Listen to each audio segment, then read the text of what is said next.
اب حق جو اصل میں ہوتا ہے مالی حقوق کے علاوہ یہ خاندانی حقوق ہے، معاشرتی حقوق ہے، طرح طرح کے حقوق ہوتے ہیں. تو اب نمبر حق یہ پہلا حق جو ہے یہ کیسا ہوتا ہے؟ اللہ کے بعد والدین کے. اور یہی وجہ ہے کہ اللہ تعالیٰ والدین کے ذکر اپنے ساتھ کی سی یہاں پر وَاعْبُدُوا اللَّهَ وَلَا تُشْرِكُوا بِهِ شَيْئًا، اللہ کے عبادت کرو، اکرے عبادت میں کیوں شریک نہ کرو، اور وَبِالْوَالِدَيْنِ إِحْسَانًا، اور محتاجی باپ کے ساتھ حسن سلوک کرو، بھلائی کرو، احسان کرو. احسان کا مطلب بہت عام ہے، ہر قسم کے اچھا کام جو ہوتا ہے وہ سمجھو کہ احسان ہوتا ہے. تو یہ ہر قسم کے اچھا کام کتنے لیے ہے؟ نمبر 1 پر محتاجی باپ کے لیے ہے، والدین کے لیے ہے.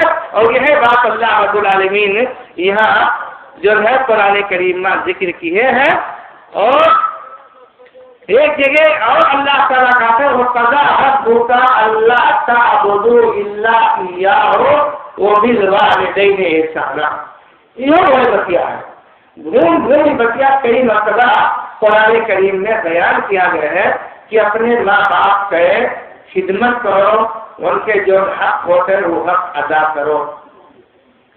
اور ماں باپ کا حق جو ہوتا ہے تو ہمارے خیال سے جانت تو سبھی ہے، ایسا نہیں ہے کہ کوئی نہ جانت ہو کہ ماں باپ کتنی قیمتی چیز ہے اور اللہ رب العالمین کی کتنی بڑی نعمت ہے.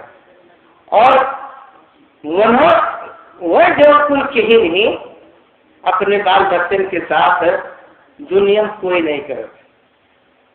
محتاجی اور باپ جتنا خدمت اپنے بچے کے کرت ہے دنیا میں اتنا خدمت کوئی کیوں نہیں کرت ہے، یہ سبھی جانتے ہیں.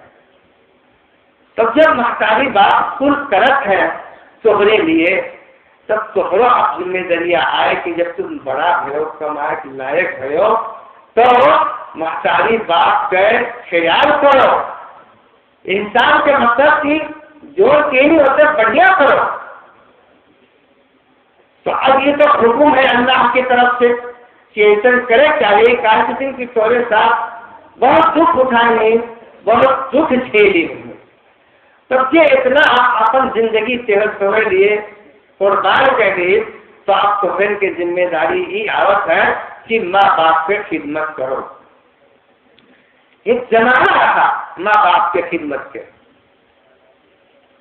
تو سننے میں عورت رہا کہ کون لڑکا اپنے محتاجی کا اپنے گھر سے بھگائی سو کہ چلی جاؤ تو ہر کام کرا، ایسا نہیں سن رہا ہوتا. ہر آدمی اپنے ماں باپ کے عزت کی نگاہ سے دیکھت رہا، ادب احترام کرت رہا، ان کی خدمت کرت رہا، ان کے مقام سمجھت رہا. حالانکہ انہوں اپنا بال بچے والے رہا رہے، انہوں شادی بیاہ کرتے ہیں، انہوں مہرابو رہتے ہیں، انہوں لڑکے رہتے ہیں. ایسا نہیں ہے ہم نے گھر کی بیاہ کر لی ہو تو چلو اب تو چلی جاؤ. پہلے جب لوگ شادی بیاہ سبھی کرتے ہیں اور محترم باپ کو شادی بیاہ کر دیتے ہیں.